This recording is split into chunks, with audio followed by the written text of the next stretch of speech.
Hello students, welcome to सागर प्रशिक्षण संस्थान। हम लोग का टॉपिक चल रहा था पाइथन में हम लोग पढ़ रहे थे फंक्शंस। तो उसी को हम लोग आगे कंटिन्यू करते हैं। फंक्शंस में हम लोग को अब इसके बाद देखना है, हम लोग पैरामीटर और आर्गुमेंट के बारे में बात कर रहे थे। तो उसी चीज़ को हम लोग और डीपली समझेंगे कि पैरामीटर्स और आर्गुमेंट्स क्या होते हैं। हम आपको यहाँ पर पहले भी हम इस चीज़ को समझा चुके हैं। मैं इस वीडियो में आपको, क्योंकि ये वीडियो पर्टिकुलर हम डेडिकेटेड की गई है पैरामीटर और आर्गुमेंट्स के लिए, तो इस वीडियो में आपको हम ये समझाएंगे कि पैरामीटर आर्गुमेंट्स एक्चुअल में क्या होते हैं। हम लोग इसका यूज़ कर चुके हैं, फिर से इस चीज़ को समझेंगे और अलग तरह के भी हम लोग आर्गुमेंट्स की बात करेंगे कि पाइथन में कितने तरह के अलग अलग आर्गुमेंट्स प्रोवाइड किए गए हैं। तो चलिए बात करते हैं। सबसे पहले एक चीज़ मैंने आपको ये बताई हुई थी, ये मैंने प्रोग्राम लास्ट वाली वीडियो में आपको करके दिखाया था। इसमें इवन नंबर्स बताने थे, यूज़र ने जो भी हमें रेंज दी होगी स्टार्टिंग नंबर और एंडिंग नंबर के बीच में हमें सारे इवन नंबर्स फाइंड आउट करने थे। तो ये मैंने लास्ट वीडियो में आपको एक्सप्लेन किया हुआ था। आज हम बात कर रहे हैं पैरामीटर और आर्गुमेंट्स की। तो इसी प्रोग्राम को हम लोग थोड़ा सा ये देख लेते हैं कि जैसे आप लोग ये इवन फंक्शन की बात करें, जो हम लोगों का यहाँ पर जो इवन फंक्शन कॉल किया गया है, तो फंक्शन कॉल करते समय जहाँ पर जो भी वेरिएबल्स दिए गए हैं, फंक्शन को कॉल करते समय जो भी यहाँ पर आपको वेरिएबल्स दिए गए हैं, इनको हम लोग क्या बोलते हैं? इनको हम लोग बोलते हैं, इनका नाम होता है, मतलब ये जो n1 और जो n2 हैं, n1 n2 यहाँ पर क्या है? पैरामीटर्स। इनका नाम क्या होगा? पैरामीटर्स। और जहाँ पर फंक्शन को हमने डिफाइन किया हुआ है, फंक्शन को जहाँ पर हमने डिफाइन किया हुआ है, तो ये जो दो वैल्यूज़ हैं इनको हम लोग क्या बोलेंगे? आर्गुमेंट्स। तो ये आपको क्लियर हुआ होगा कि पैरामीटर्स और आर्गुमेंट्स में क्या डिफरेंस होता है। कॉल करते समय जो दो नंबर हम यहाँ पे दे रहे हैं, जो हम वैल्यूज़ यहाँ पे पास करा रहे हैं, n1 और n2, ये क्या है? पैरामीटर्स। पैरामीटर्स यहाँ पर क्या है? n1 and n2। और आर्गुमेंट्स यहाँ पर क्या है? x, y। तो x और y आर्गुमेंट हो गए, पैरामीटर हो गया n1 n2। तो जब भी फंक्शन कॉल होता है तो n1 की वैल्यू x में आ जाती है और n2 की वैल्यू y में आ जाती है। ठीक है, ये प्रोसेस होता है। तो अब हम लोग को ये समझना है कि जब हमने यहाँ पर ये बोला कि n1 की वैल्यू x में और n2 की वैल्यू y में, ऐसे ही तीसरा पैरामीटर होगा जिसकी वैल्यू तीसरे आर्गुमेंट में पास होगी। तो इससे मेरा साफ मतलब निकल रहा है कि जितने पैरामीटर्स होंगे, number of parameters equal to number of argument. क्या फार्मूला बनता है? Number of parameters equal to number of arguments.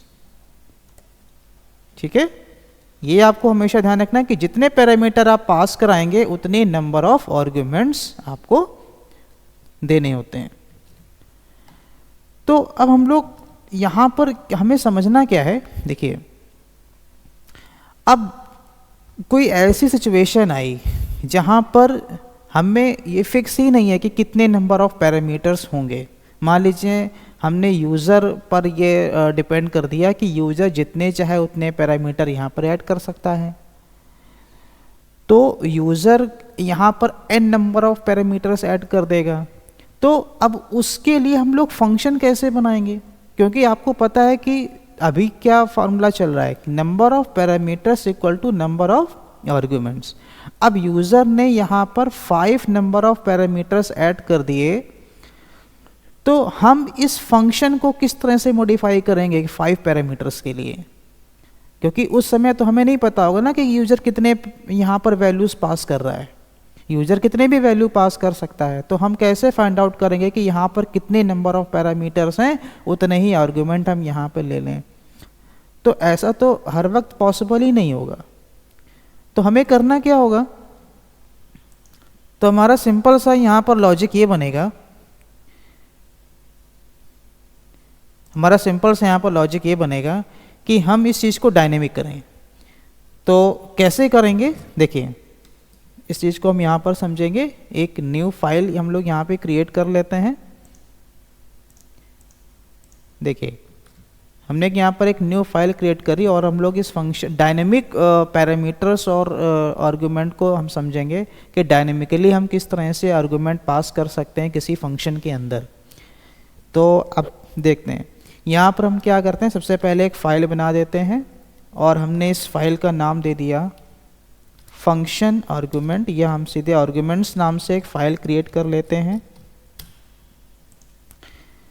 यहाँ पर हमने एक डेफ फंक्शन के थ्रू एक वैल्यू मान लीजिए हमने एक सिंपल एस नाम से एक हमने फंक्शन यहाँ पर बना लिया। हमने यहाँ से सम नाम का फंक्शन यहाँ पर हमने बना लिया। अभी हमने यहाँ पर कोई भी आर्गुमेंट पास नहीं किया हुआ है, ठीक है, या चलिए हम पास कर लेते हैं। यहाँ पर हमने क्या किया, हमने एक आर्बिट्रेरी आर्गुमेंट पास कर दिया। अभी आपको बताएंगे कि आर्बिट्रेरी आर्गुमेंट क्या होता है। देखिए जैसा सिंपल आर्गुमेंट होता है, जैसे मान लीजिए हमने ए यहाँ पर एज अ आर्गुमेंट पास किया, तो अभी तो ये सिंपल आर्गुमेंट होता है, लेकिन जैसे ही हमने यहाँ पर स्टार लगा दिया तो स्टार ए का मतलब हो गया आर्बिट्रेरी आर्गुमेंट। इसका नाम होता है, नोट कर लीजिए, आर्बिट्रेरी आर्गुमेंट। तो ये आर्गुमेंट करेगा क्या, अब आप फंक्शन कॉल करते समय जितने भी पैरामीटर पास कराएंगे वो सारे पैरामीटर यही वेरिएबल एक्सेस कर लेगा। अब हमने क्या किया, यहाँ पर एक लूप चला दिया फॉर एक्स इन ए, क्योंकि अब ए जो है वो एक कलेक्शन बन चुका है। ए जो है एक कलेक्शन बन चुका है, और ये किस टाइप का कलेक्शन होता है, ये एक टपल कलेक्शन होता है। हम आपको इसके आने वाली सीरीज में टपल के बारे में बताएंगे। फिलहाल के लिए अभी आप इस कोड को समझ लें। हमने यहाँ पर हमें करना क्या है कि हमें कुछ इस तरह का फंक्शन बनाना है कि यूज़र यहाँ पर जितने चाहे उतने नंबरों का एडिशन कर ले। तो हमने एक फंक्शन बनाया, ये फंक्शन क्या कर रहा है, यूज़र के दिए हुए नंबरों को जोड़ेगा। यूज़र अपनी मर्जी से चाहे वो 5 नंबर डाले, 2 नंबर डाले, 20 नंबर डाले, 50 नंबर डाले, 100 नंबर डाले, जितने भी नंबर वो डाले, तो हमारा फंक्शन क्या करेगा, उन सारे नंबरों का एडिशन कर देगा। तो उसके लिए हमने यहाँ पर एक सिंपल सा कोड लिखा हुआ है। इस कोड को अभी हम लोग एक्सप्लेन करेंगे यहाँ पर, अभी आप इसको हम पूरा आपको समझाएंगे। अब देखिए हमने यहाँ पर सम फंक्शन को कॉल किया। अब सम फंक्शन में मान लीजिए किसी यूज़र ने 10 भी डाल दिया, 20 डाल दिया, 30 डाल दिया, 40 डाल दिया, 50 डाल दिया, जितने भी आपकी मर्जी आप उतने नंबर यहाँ पर ऐड कर दीजिए। तो मेरे जो पिछले वाले लॉजिक में हमने आपको क्या बताया हुआ था कि जितने नंबर ऑफ पैरामीटर्स होते हैं उतने ही नंबर ऑफ आर्गुमेंट्स होने चाहिए। लेकिन ये सिचुएशन हर टाइम पॉसिबल नहीं होगी। किस टाइम पॉसिबल नहीं होगी, जब आप अपनी एप्लीकेशन यूज़र डिपेंडेंट बना रहे होंगे, क्योंकि उस समय यूज़र जितने चाहे उतने नंबर डालने की वो फ्री होगा कि वो जितने चाहे उतने नंबर पास करा दें। अब आप कैसे फाइंड आउट करेंगे कि यहाँ पर कितने नंबर ऑफ पैरामीटर्स हैं। तो अब हमारा काम क्या होगा कि इसी चीज़ को हमें डायनेमिक बनाना, और डायनेमिक इस चीज़ को बनाने के लिए हमें कॉन्सेप्ट दिया गया है आर्बिट्रेरी आर्ग्यूमेंट का। तो हम अपने आर्ग्यूमेंट को आर्बिट्रेरी बनाने के लिए क्या करते हैं, एक सिंपल स्टार सिंबल का यूज़ कर लेते हैं। आर्ग्यूमेंट के पहले हम लोग क्या करेंगे, स्टार लगा देंगे। अब ये जो आर्गुमेंट है वो इन सारे नंबरों को ले लेगा। अभी तक क्या हो रहा था कि एक आर्गुमेंट एक ही पैरामीटर को एक्सेप्ट कर रहा था, दूसरा दूसरे को, तीसरा तीसरे को, इसी तरह से चौथा चौथे को। इसी तरह से अगर आपने n नंबर ऑफ पैरामीटर्स दिए होंगे तो जो nth आर्गुमेंट होगा वो लास्ट वाले पैरामीटर की वैल्यू को एक्सेस करेगा। लेकिन अब आप ये चाहते हैं कि एक ही वेरिएबल के अंदर हम इस फंक्शन के सारे पैरामीटर्स को एक्सेस कर लें। उसके लिए आपको इस आर्गुमेंट को आर्बिट्रेरी बनाना पड़ेगा। अब जैसे ही आपने इसको आर्बिट्रेरी बना लिया, अब ये क्या करेगा, ए जो वेरिएबल है इसके अंदर ये सारी वैल्यूज़ को एक्सेप्ट कर लेगा। यानी ये एक टपल कलेक्शन डेटा टाइप बनाएगा। और हमें करना क्या होगा, इस पर हमने लूप चलाया। ठीक है। लूप चलाने के लिए हम लोग क्या करते हैं, लूप चलाया हमने फॉर एक्स इन ए। देखिए ए क्या है, एक कलेक्शन है, ए एक कलेक्शन है। देखिए हम आपको ये भी करके दिखा देते हैं। जैसे मान लीजिए हमने यहाँ पर प्रिंट कर दिया, हम देखना चाहते हैं कि ए में आखिरकार आया क्या। हमने बाकी कोड को अभी देखिए डिसेबल कर रखा है, हमने बाकी कोड को कमेंट कर रखा है, कंट्रोल/ से कमेंट हो जाता है, आप इस कोड को कमेंट कर दीजिए और आपको अभी सिर्फ इतना देखना है कि ए में क्या आया। देखिए हमने रन जैसे ही कराया, प्रिंट सम फंक्शन कॉल किया, तो आप यहाँ पर देख सकते हैं कि ए में क्या क्या वैल्यूज आ गई। ये पूरा टपल आ गया, एक ब्रैकेट के साथ आया है, इसीलिए हम इसको क्या बोलते हैं, टपल।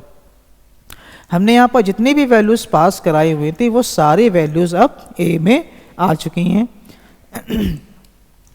देन हमारा नेक्स्ट स्टेप क्या है कि हमें इन सारी वैल्यूज का सम करना है। तो फर्स्ट स्टेप में हमने ये लेट कर लिया कि सम की वैल्यू क्या है, 0। हमने मान लिया कि अभी सम की वैल्यू 0 है। अब जैसे जैसे हमारा लूप चलेगा, यानी ए की जितनी भी वैल्यूज हैं, ए टपल की जितनी भी वैल्यूज हैं, वो सारी वैल्यूज 1 बाई 1 एक्स में आती जाएंगी और सम में ऐड होती जाएंगी। फर्स्ट टाइम सम की वैल्यू 0 होगी, यानी 0 में 10 ऐड होगा, 0 में 10 ऐड होगा, यानी पहली वैल्यू क्या है, 10 है, तो 0 में 10 ऐड हुआ, यानी हो गया 10। अगली बार लूप चलेगा तो x में 20 आ जाएगा। अब पिछली बार सम की वैल्यू 10 थी, इस बार x की वैल्यू 20 हो गई, तो अब 10 में 20 जोड़ करके 30 हो जाएगा। फिर अगली वैल्यू 30 हो जाएगी, फिर नेक्स्ट वैल्यू 30 आएगी, तो सम की वैल्यू 60 हो जाएगी। जब सम की वैल्यू 60 हो जाएगी तो नेक्स्ट वैल्यू 40 मिलेगी, यानी अगली वैल्यू 100 हो जाएगी। 100 हो गई तो नेक्स्ट वैल्यू 50 मिलेगी, यानी कि 150 हो गया। देन 60 मिलेगी तो 210 हो गया। फिर उसके बाद 70 मिलेगा तो 210 प्लस 70 हो गया, यानी कि हमें वैल्यू क्या मिल जाएगी, 280। ठीक है, रन करा लेते हैं। और हमने रन कराया, क्या लिखा, प्रिंट सम। अब देखिए हमें आंसर क्या मिल गया, 280 आंसर हमें मिल गया यहाँ पर। तो आपको ये चीज़ समझ में आई होगी कि आर्बिट्रेरी आर्ग्यूमेंट्स क्या होते हैं। एक नॉर्मल आर्ग्यूमेंट और आर्बिट्रेरी आर्ग्यूमेंट्स में क्या फ़र्क होता है। एक नॉर्मल आर्ग्यूमेंट केवल एक ही वैल्यू को स्टोर करा सकता है, लेकिन एक आर्बिट्रेरी आर्ग्यूमेंट एक से ज़्यादा पैरामीटर्स को भी एक्सेप्ट कर लेता है। ये मेन डिफरेंस है आर्बिट्रेरी आर्ग्यूमेंट और एक ऑर्डिनरी आर्ग्यूमेंट में। तो आपको ये आर्बिट्रेरी आर्ग्यूमेंट का कॉन्सेप्ट समझ में आया होगा, और इससे रिलेटेड जो भी हमने यहाँ पर कोड किया हुआ ये भी आपको समझ में आया होगा। अब यहाँ पर हमें देखिए समझना क्या है, एक दूसरा फंक्शन और भी तरह के आर्ग्यूमेंट होते हैं, जैसे कि कीवर्ड आर्ग्यूमेंट होते हैं और आर्बिट्रेरी कीवर्ड आर्ग्यूमेंट भी होता है। अब ये क्या होता है, कीवर्ड आर्ग्यूमेंट्स क्या होते हैं और आर्बिट्रेरी कीवर्ड आर्ग्यूमेंट्स क्या होते हैं, तो इसको हम लोग थोड़ा सा वेट करेंगे जब हम आपको डिक्शनरी समझाएंगे। देखिए डिक्शनरी में की और वैल्यू पेयर का कॉन्सेप्ट आता है, तो आपको ये समझना पड़ेगा कि भाई की और वैल्यूज होती क्या है, क्योंकि जब तक आपको की वैल्यू का कॉन्सेप्ट नहीं समझ में आएगा तब तक आप ये यहाँ पर फाइंड आउट नहीं कर पाएंगे कि आर्बिट्रेरी कीवर्ड्स क्या होते हैं और वैल्यूज़ क्या होती हैं। तो इसको समझने के लिए आपको डिक्शनरी समझना पड़ेगा। तो फंक्शन के बाद हम लोगों का जो नेक्स्ट टॉपिक आता है वो नेक्स्ट टॉपिक है लिस्ट। मतलब कि अब हम लोग मूव स्विच करने वाले हैं कलेक्शन डेटा टाइप्स में, यानी हम लोगों का अब जो नेक्स्ट टॉपिक आने वाला है वो क्या होगा, कलेक्शन डेटा टाइप्स। टॉपिक का नाम है कलेक्शन डेटा टाइप्स। देखिए कलेक्शन डेटा टाइप्स क्या होते हैं। पहला जो कलेक्शन डेटा टाइप्स होता है that is called list. Second जिसका मैंने अभी नाम लिया हुआ था टपल, ये एक टपल कलेक्शन डेटा टाइप होता है। तीसरा टाइप होता है सेट एंड फोर्थ टाइप होता है डिक्शनरी। ठीक है, लिस्ट होता है, टपल होता है, सेट होता है, डिक्शनरी होता है। और इन चारों कलेक्शन डेटा टाइप्स के साथ साथ हम लोग लूपिंग का कॉन्सेप्ट भी समझेंगे। ठीक है, लूपिंग का कॉन्सेप्ट भी हम लोग इन्हीं डेटा टाइप्स के साथ समझ सकते हैं। लूप क्या होते हैं, अभी मैंने यहाँ पर लूप चला करके आपको समझाया था। लूप के बारे में और बात करेंगे, डिटेल में जानेंगे कि लूप क्या होता है। पहले लास्ट वीडियो में मैंने आपको कई बार लूप के बारे में बताया हुआ है, और जितने भी यहाँ पर आप लोग कलेक्शन डेटा टाइप्स देख रहे हैं इनमें भी हम लोग लूप का यूज़ करेंगे, और साथ ही साथ हम ये समझेंगे कि कलेक्शन डेटा टाइप्स क्या होते हैं, इनके क्या क्या फंक्शंस होते हैं, कैसे इनको क्रिएट किया जाता है, क्यों यूज़ किया जाता है। ठीक है, तो चलिए इसी सीक्वेंस को हम लोग आगे बढ़ाते हैं। और पहला कलेक्शन डेटा टाइप्स हमारे पास है लिस्ट, तो हम लोग लिस्ट में काम करेंगे। आगे आने वाली वीडियोस में आपको हम इन्हीं टॉपिक्स के बारे में समझाएंगे, इन्हीं से रिलेटेड क्वेश्चंस सॉल्व करेंगे। तो आप लोग वीडियो को रेगुलरली फॉलो करते रहिए ताकि आपको पाइथन अच्छे से क्लियर हो जाए। तो चलिए इस फाइल का नाम हम लोग सेव कर लेते हैं कलेक्शन के नाम से। फाइल का नाम है कलेक्शन, और इसको कमेंट कर देते हैं या इसको हम हटा ही देते हैं। हमने, चलिए आप लोग इसको देखते रहिएगा, मैंने इसको कमेंट कर दिया। अब चलिए हम लोग यहाँ पर क्या पढ़ने वाले हैं। सबसे पहला जो हमारा टाइप है वो क्या है, लिस्ट।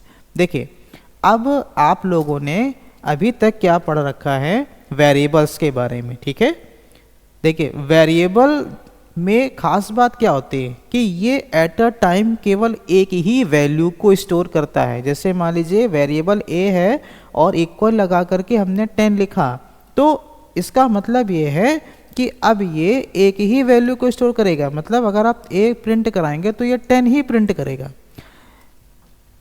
देखिए हमने इसको रन कराया तो 10 प्रिंट कर देगा। लेकिन अगर हमने नेक्स्ट टाइम ए की वैल्यू में ए इक्वल टू हमने पास कर दिया यहाँ पर 20, तो अब अगर आप इसको प्रिंट कराएंगे तो ये दोनों वैल्यू प्रिंट करने के बजाय केवल लास्ट वैल्यू ही प्रिंट करेगा जो आपने लेटेस्ट वैल्यू दी होगी। देखिए अब ये ए में क्या आ गया है, 20 आ गया, मतलब ये 10 को भूल चुका है। 10 वैल्यू अब ए में रही नहीं, मतलब 10 वैल्यू जो है रिप्लेस हो गई 20 से। तो वेरिएबल में ये फीचर होता है, वेरिएबल केवल एक ही वैल्यू को स्टोर कर सकता है। अब सपोज करिए कि आपके पास मल्टीपल यूजर्स हैं, अब वो मल्टीपल यूजर्स आपको बहुत सारा डेटा प्रोवाइड कर रहे हैं। अब उस बहुत सारे डेटा को आप अलग अलग वेरिएबल में तो स्टोर नहीं करा सकते, क्योंकि जितने ज़्यादा वेरिएबल्स का यूज़ पहले बात तो पॉसिबल ही नहीं है, क्योंकि डायनेमिक एप्लीकेशन होगी तो आपको तो पहली बात पता ही नहीं होगा कि यूजर कितना डेटा हमें प्रोवाइड करेगा और कितने वेरिएबल्स हमें बनाने होंगे। तो इसी कॉन्सेप्ट, तो इसी प्रॉब्लम को रिजॉल्व करने के लिए एक नया हमको कॉन्सेप्ट दिया गया है जिसका नाम बोला गया है लिस्ट। देखिए अदर प्रोग्रामिंग लैंग्वेजेस में आप एरे पढ़ते हैं, तो एरे को ही पाइथन में लिस्ट का नाम दिया गया है। ठीक है, तो एरे का मतलब क्या होता है, कलेक्शन ऑफ डेटा। लिस्ट में भी यही है, लिस्ट को भी हम यही कहेंगे कलेक्शन ऑफ डेटा। अब कलेक्शन की बात कर रहे हैं तो कलेक्शन का तो मतलब ही हो गया ना कि एक से ज़्यादा वैल्यू। तो सपोज करिए हमने यहाँ पर एक LST नाम का एक वेरिएबल क्रिएट कर दिया और अब हमें इसमें एक से ज़्यादा वैल्यू स्टोर करानी है। तो और हमें वैल्यू स्टोर करानी किस में है, लिस्ट में करानी है। तो हमारा कॉन्सेप्ट क्या है कि लिस्ट कैसे क्रिएट की जाती है। लिस्ट क्रिएट करना बहुत ही आसान है, 2 तरीके हम आपको बताएंगे। दोनों तरीके बहुत ही सिंपल हैं, आपको जो तरीका पसंद आए आप उस तरीके से लिस्ट क्रिएट कर सकते हैं। इसमें ऐसा कोई भी रूल नहीं बनाया गया है कि यार नहीं आपको ऐसे ही लिस्ट बनानी है, ठीक है ना। तो पहला तरीका होता है स्क्वायर ब्रैकेट का, आप यूज़ कर सकते हैं। अब इस स्क्वायर ब्रैकेट में करना क्या है, आपको जितनी चाहे उतनी वैल्यू आप स्टोर करा दीजिए, 10, 20, 30। ठीक है, आप इसमें खास बात और क्या है कि आप इसमें मल्टीपल डेटा टाइप्स की वैल्यू को स्टोर करा सकते हैं। मतलब कि ज़रूरी नहीं है कि सारी वैल्यूज़ इंटीजर में ही हों, आप इसमें इंटीजर भी डाल दीजिए, आप इसमें स्ट्रिंग वैल्यू भी डाल दीजिए, आप इसमें बुलियन डेटा टाइप्स की वैल्यू को भी स्टोर करा दीजिए, आप इसमें डेसिमल वैल्यू या जिसको हम कहते हैं फ्लोट वैल्यूज़ भी आप इसमें स्टोर करा सकते हैं। ठीक है ना, किसी भी तरह की डेटा टाइप वैल्यू आप यहाँ पर स्टोर करा सकते हैं, लिस्ट आपको अलाउ करती है। पहली चीज। अब अगर हम इसको रन कराते हैं, देखिए रन कराने के लिए हमने क्या लिखा यहाँ पे, प्रिंट LST से हम इस सारी वैल्यूज को देख सकते हैं। जो भी हमने लिस्ट बनाई वो सारी लिस्ट यहाँ, पूरी लिस्ट यहाँ पर रन हो रही है। ये लिस्ट जो भी हमने अभी बनाई है वो उसका आउटपुट हम यहाँ से देख सकते हैं, पूरी लिस्ट हमें ये दिखा रहा है। अब ये तो हो गया लिस्ट बनाने का पहला तरीका। हमने आपको बोला था ना कि 2 तरीके हम आपको बताएंगे, ये हो गया पहला तरीका। तो इस पहले तरीके से जो हमने लिस्ट बनाई है उसको हमने वेरिएबल दे दिया list1 यानी कि LST1। जो हमारा दूसरा तरीका है उसके लिए हमने वेरिएबल बना रखा है LST2। अब देखिए ये दूसरा तरीका क्या है, बहुत ही सिंपल ये भी है। आप यहाँ पे क्या करेंगे, लिस्ट कंस्ट्रक्टर का यूज कर सकते हैं। देखिए 2 तरह से है, एक तो स्क्वायर ब्रैकेट हो गया, आप स्क्वायर ब्रैकेट के अंदर सारी वैल्यू डाल दीजिए, लिस्ट बन गई। दूसरा तरीका ये है कि आप लिस्ट कंस्ट्रक्टर, अब कंस्ट्रक्टर कैसे बनाया जाता है, देखिए लिस्ट लिखा आपने, फिर उसके बाद आपको यहाँ पर डबल ब्रैकेट लगाने हैं, ये होता है लिस्ट कंस्ट्रक्टर। इसको हम लोग क्या बोलते हैं, लिस्ट कंस्ट्रक्टर। अब इन 2 डबल करली ब्रेसेस के अंदर आप वैल्यू डाल दीजिए। जैसे आपने वैल्यू यहाँ डाली हुई थी ऐसे वैल्यू आप यहाँ डाल दीजिए। तो मान लीजिए हमने यहाँ पर वैल्यू ऐसे डाल दी 3, 5, 7। हमने यहाँ पर कुछ डेसिमल वैल्यूज़ भी ले ली, 3.0 ले लिया, ठीक है ना। फ्लोट वैल्यू हमने यहाँ पर ले ली है। कुछ वैल्यूज़ आप जैसे यहाँ पर स्ट्रिंग की भी दे सकते हैं। हमने बोला ना आपसे, आप यहाँ पर मल्टीपल डेटा टाइप्स की वैल्यू को स्टोर करा सकते हैं, लिस्ट आपको बिल्कुल अलाउ करती है। आपने यहाँ पर कुछ बूलियन डेटा टाइप्स भी फीड कर दिए। अब आप यहाँ पर प्रिंट क्या कराएंगे, LST2। तो देखिए दोनों ही लिस्ट हैं, बनाने का तरीका अलग है, सिंटैक्स अलग हो गया, लेकिन दोनों ही क्या हैं, लिस्ट हैं। अब अगर आप इसका आउटपुट देखेंगे तो आउटपुट देखिए आपको सेम तरह से ही दिखाया जाएगा।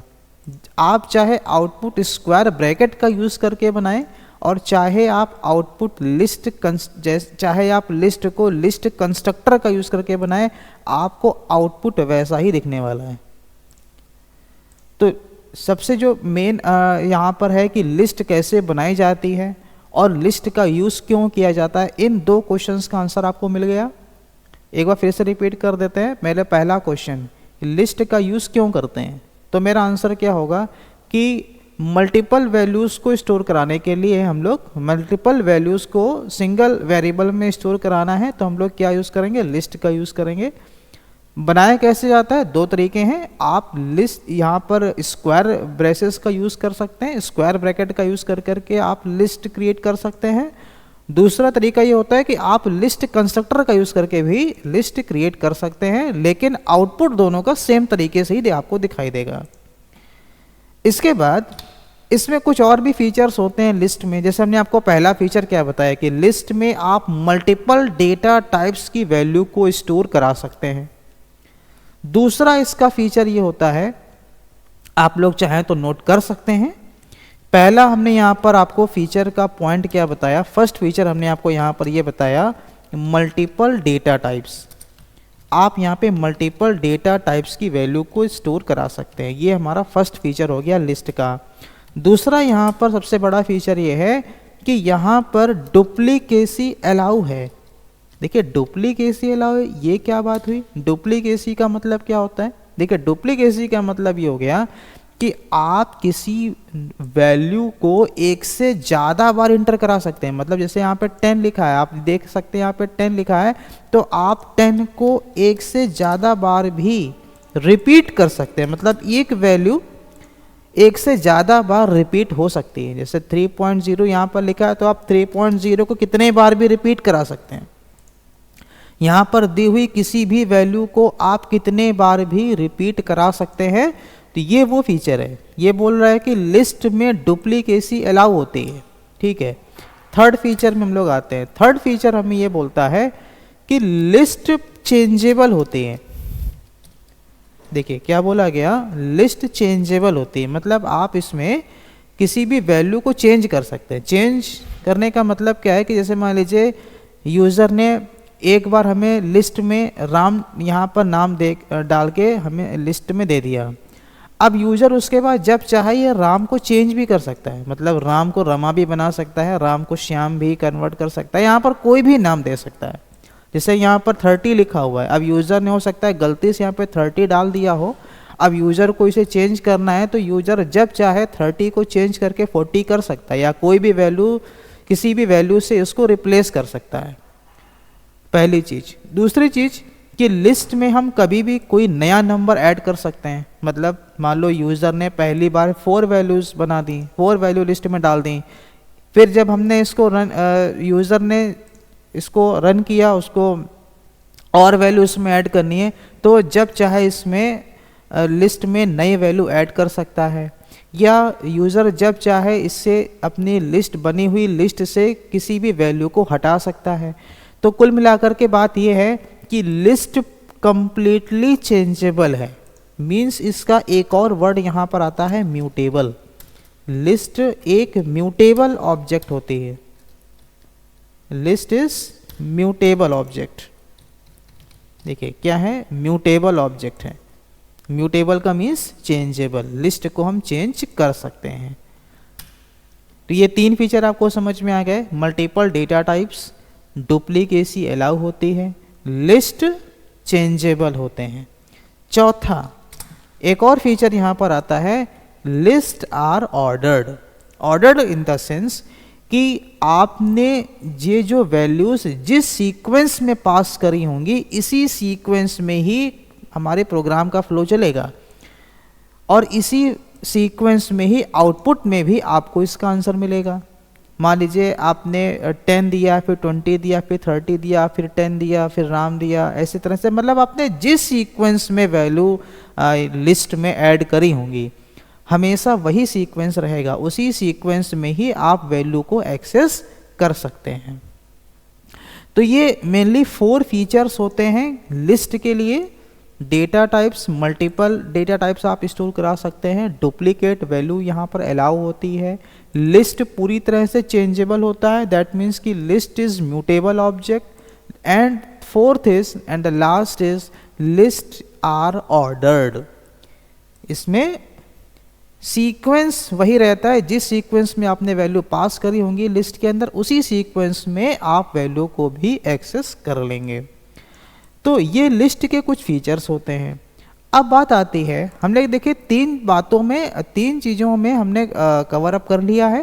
पहला हमने कवर अप किया कि लिस्ट क्या होती है, दूसरा हमने कवर अप किया कि लिस्ट को किस तरह से क्रिएट किया जाता है। तो आंसर आया कि 2 तरीके से क्रिएट होता है, एक स्क्वायर ब्रैकेट और एक लिस्ट कंस्ट्रक्टर।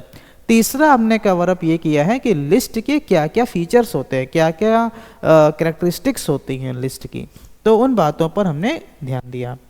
इसके बाद हमारा चौथा पॉइंट ये आता है कि लिस्ट में हमने वैल्यूज ऐड कर ली, अब हमें लिस्ट की किसी वैल्यू को एक्सेस करना है, तो क्या तरीका है, कैसे हम वैल्यू को एक्सेस करेंगे। चलिए उस पर भी हम लोग बात कर लेते हैं। देखिए अब लिस्ट में वैल्यू को एक्सेस करना बहुत आसान है। तरीका क्या होता है, इंडेक्सिंग। आप इंडेक्सिंग करके लिस्ट के अंदर की किसी भी वैल्यू को एक्सेस कर सकते हैं। अब भाई बात ये आती है कि इंडेक्सिंग क्या होती है। देखिए जब आपने स्ट्रिंग पढ़ा हुआ था तो स्ट्रिंग में हमने आपको इंडेक्सिंग के बारे में समझाया था। एक बार फिर हम इस चीज़ को समझा देते हैं कि इंडेक्सिंग का क्या मतलब होता है। देखिए अब इस लिस्ट, देखिए यहाँ पर क्या है कि आप ये लिस्ट देख रहे हैं। अब इस लिस्ट में जितने भी नंबर्स यहाँ पर आप देख पा रहे हैं, देखिए ये पहला नंबर, ठीक है, तो इसका इंडेक्स होता है 0। ये लिस्ट का दूसरा नंबर है, इसका इंडेक्स होता है 1। ये तीसरा नंबर हो गया जिसका इंडेक्स होता है 2। इसी तरह से इंडेक्सिंग बनती आती है। इसका इंडेक्स 3 हो गया। इस वैल्यू का ये वैल्यू किस इंडेक्स में है, 4th में है। फिर ये वैल्यू किस इंडेक्स में है, 5 में है। ये वैल्यू किस इंडेक्स में है, 6 में है। और ये वैल्यू किस इंडेक्स में है, 7th में है। तो टोटल यहाँ पर 7 तक इंडेक्सिंग हो रही है और हर इंडेक्स में कौन सी वैल्यू पड़ रही है ये भी आपको पता चल रहा है। तो जब भी हमें लिस्ट से किसी वैल्यू को एक्सेस करना होता है तो आप ये मान के चलिए हम डायरेक्टली नहीं एक्सेस कर सकते किसी भी वैल्यू को। फॉर एग्जाम्पल कि अगर आप घर के अंदर हैं और हमें आपसे मिलना है तो सबसे पहले हमें आपके एड्रेस पे आना पड़ेगा, तब हम आपसे मिल पाएंगे। ठीक है ना, मेरे पॉइंट को आप समझिए। आप घर के अंदर बैठे हुए हैं और हमें आपसे मिलने आना है तो हमें आपके एड्रेस पे आना पड़ेगा, मतलब हमें पहले आपके इंडेक्स को एक्सेस करना पड़ेगा। तो अब मान लीजिए हमें इस 10 20 को एक्सेस करना है या हमें 30 या किसी भी वैल्यू को हमें एक्सेस करना है, हमें 30 को एक्सेस करना है। तो हमारा कॉन्सेप्ट क्या होगा कि पहले हम क्या करेंगे, लिस्ट यानी जो हमारी लिस्ट है, हमारी जो लिस्ट का नाम है वो क्या है, LST1। तो हम यहाँ पर क्या देंगे, LST1। फिर उसके बाद हमें यहाँ पर ब्रैकेट लगाना है और इस ब्रैकेट के अंदर हमें इस इंडेक्स को पास कर देना है, यानी कि हमारा इंडेक्स क्या है 30 के लिए, 30 वैल्यू के लिए इंडेक्स क्या है 2 है। हम यहाँ पर क्या डाल देंगे 2 और इसको प्रिंट करा देंगे। अब जैसे ही हम इसको प्रिंट कराएंगे तो हमें इसका आंसर 30 मिल जाएगा। यानी इस तरह से हम वैल्यू को एक्सेस कर सकते हैं। चलिए अब इस प्रोग्राम को आपको समझ में आ गया होगा कि कौन सी वैल्यू का इंडेक्सिंग क्या होती है, कैसे हम लोग इंडेक्सिंग कर लेते हैं। तो इस चीज़ को हम यहाँ पर समझेंगे। देखिए करना क्या है, जैसा अभी हमने यहाँ पर अभी आपको करके दिखाया था, इसको हम लोग अब प्रैक्टिकली समझ लेंगे।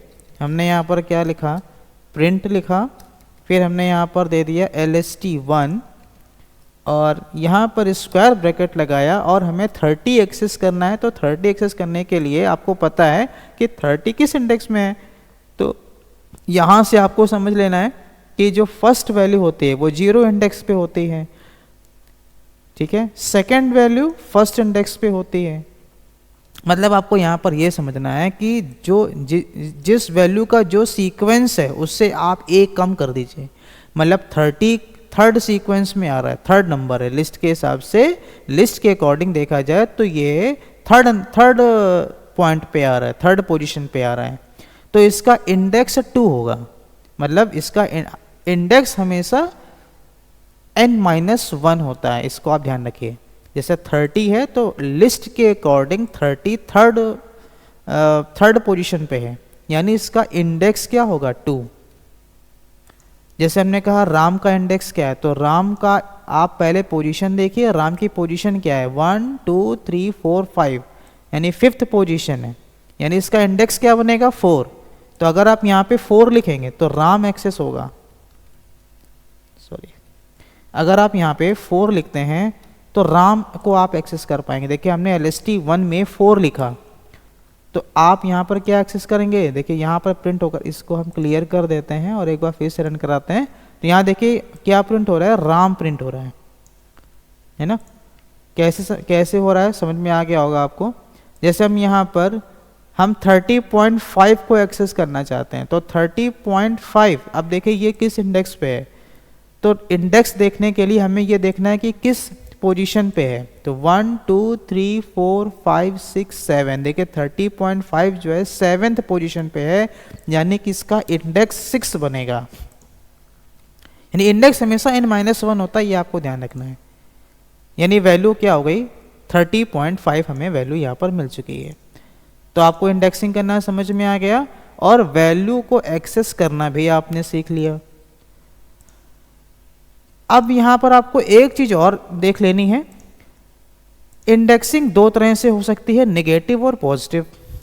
अब अगर हम यहाँ पर अभी आप ये देख रहे हैं कि हमने यहाँ पर सारे पॉजिटिव नंबर दिए हुए हैं। देखिए जैसे हम यहाँ पे 0 देते हैं, अब 0 इंडेक्स पे कौन है, पहला नंबर। देखिए हमने बोला था ना n-1 इंडेक्स होते हैं, तो पहला नंबर 0 इंडेक्स पे होगा, दूसरा नंबर फर्स्ट इंडेक्स पे होगा, तीसरा सेकंड इंडेक्स पे होगा। इसी तरह से जो पहला नंबर है वो 0 इंडेक्स पे होगा। तो अगर आपको लिस्ट का पहला नंबर एक्सेस करना है तो सिंपल है कि आप यहाँ पर इंडेक्स 0 पास कर दीजिए, तो आपको लिस्ट का फर्स्ट नंबर एक्सेस हो जाएगा, लिस्ट की फर्स्ट वैल्यू आप एक्सेस कर सकते हैं। लेकिन अगर आपको लिस्ट की लास्ट वैल्यू एक्सेस करनी है, लास्ट वैल्यू की बात कर रहे हैं, देखिए लास्ट वैल्यू में हमने यहाँ पर 70 कर दिया, लिस्ट की लास्ट वैल्यू, तो लास्ट वैल्यू को एक्सेस करने के लिए आप -1 दे सकते हैं। देखिए अगर आपको राइट साइड की ओर से इंडेक्सिंग देखनी है, राइट साइड से, एक बार फिर से हम लोग इंडेक्सिंग को समझेंगे। अगर हमें इंडेक्सिंग लेफ्ट साइड से करनी है तो हम लोग 0 से स्टार्ट करते हुए करते हैं, 0 से स्टार्ट करेंगे। अगर हमें इंडेक्सिंग लेफ्ट साइड से करनी है तो हम लोग 0 से स्टार्ट करेंगे, ठीक है। ये 0, ये 1, ये 2, 3, ये 4, ये 5, ये 6 एंड दिस इज 7। लेकिन अगर हमें इंडेक्सिंग राइट साइड से करनी है तो इंडेक्सिंग करने के लिए तरीका क्या होता है कि जो पहला नंबर आपको यहाँ से मिलेगा वो होगा -1, दूसरा होता है -2, -3, -4, -5, -6, -7 एंड दिस इज -8। तो यहाँ पर आपको क्लियर हुआ होगा। अब अगर हमें लिस्ट, हमने क्या बोला आपसे कि हमें लिस्ट का लास्ट नंबर एक्सेस करना है तो हमें क्या देना है, ये वैल्यू देनी होगी। ये वैल्यू है LST1 -1। देखिए ये वैल्यू हम लोग दे सकते हैं, ये वैल्यू हो गई, क्लियर हुआ। अगर हमें यहाँ पर देना होता सेकंड वैल्यू, ठीक है, तो सेकंड वैल्यू के लिए हम लोग क्या करेंगे, सेकंड वैल्यू हम लोग को देने के लिए यहाँ पर करना क्या होगा, हम लोग LST1 की जगह पर -10 दे देंगे। देखिए अब हम लोग यहाँ पे करते क्या हैं, -2। देखिए -2 देने से क्या होगा, आप 30.5 को एक्सेस कर लेंगे। देखिए 30.5 आ गया। तो आपको समझ में आया होगा नेगेटिव इंडेक्सिंग के बारे में। अगर आप लोग लेफ्ट से इंडेक्सिंग कर रहे हैं तो आपको 0 से स्टार्ट करना है, और अगर आप लोग राइट से इंडेक्सिंग कर रहे हैं तो आपको -1 से स्टार्ट करना है। तो ये बातें आपको लिस्ट के बारे में क्लियर हुई होंगी। तो हम लोग लिस्ट टॉपिक को ही आगे के वीडियो में कंटिन्यू करेंगे। नेक्स्ट वीडियो में हम आपको ये बताने वाले हैं कि लिस्ट के अंदर कौन कौन से प्री डिफाइंड फंक्शंस होते हैं। देखिए प्री डिफाइंड फंक्शन की अब हम लोग बात करेंगे। हम लोग फंक्शंस, अभी हम लोगों ने जो फंक्शंस पढ़े थे वो यूज़र डिफाइंड फंक्शन थे, क्योंकि वो हम ही डिफाइन कर रहे थे। और इसके बाद जो हम लोग पढ़ने वाले हैं वो पाइथन के कुछ प्री डिफाइंड फंक्शंस हैं जो लिस्ट में आते हैं, टपल में आते हैं, सेट में आते हैं, डिक्शनरी में आते हैं, स्ट्रिंग्स में आते हैं। तो पाइथन के प्री डिफाइंड फंक्शंस भी होते हैं। प्री डिफाइंड नाम से ही क्लियर है कि जो पहले से ही डिफाइन किए गए हैं, ठीक है ना। तो नेक्स्ट वीडियो आपके लिए बहुत इंपॉर्टेंट होगी, क्योंकि हम लोग देखिए बहुत ही इंपॉर्टेंट टॉपिक में काम कर रहे हैं। कलेक्शन डेटा टाइप्स में काम कर रहे हैं, बहुत काम आता है, डेटा साइंस में काम आता है, वेब डेवलपमेंट में काम आता है, हर जगह आपको इसके बारे में पढ़ना ही पढ़ना है। तो इसके जो प्री डिफाइंड फंक्शंस हैं तो और भी ज़्यादा इम्पोर्टेंट हैं, क्योंकि उनसे हमारा काफ़ी काम आसान हो जाता है, काफ़ी सारा कोड हमें नहीं करना होता है। तो अगर हमें प्री डिफाइंड फंक्शंस की नॉलेज होगी तो हमें आउटपुट भी आसानी से मिल जाएगा, और हम एक बड़े कोड को लिखने से भी बच जाएंगे। तो मिलते हैं हम लोग अपने नेक्स्ट वीडियो में। और जाने से पहले जो हमारा लास्ट जो वर्ड्स होते हैं यही होते हैं कि आप हमारी वीडियो को फॉलो करते रहें, डेली हमारी वीडियो को आप देखें। जितने भी पाइथन के स्टूडेंट्स हैं, चाहे वो कॉलेज लेवल के हों या जो बिगिनर्स हैं या जो लोग सेल्फ स्टडी कर रहे हैं, वो इस वीडियो को ज़रूर देखें ताकि उनको पाइथन के कॉन्सेप्ट क्लियर हो जाएं। मिलते हैं नेक्स्ट वीडियो में। Thank you, bye bye.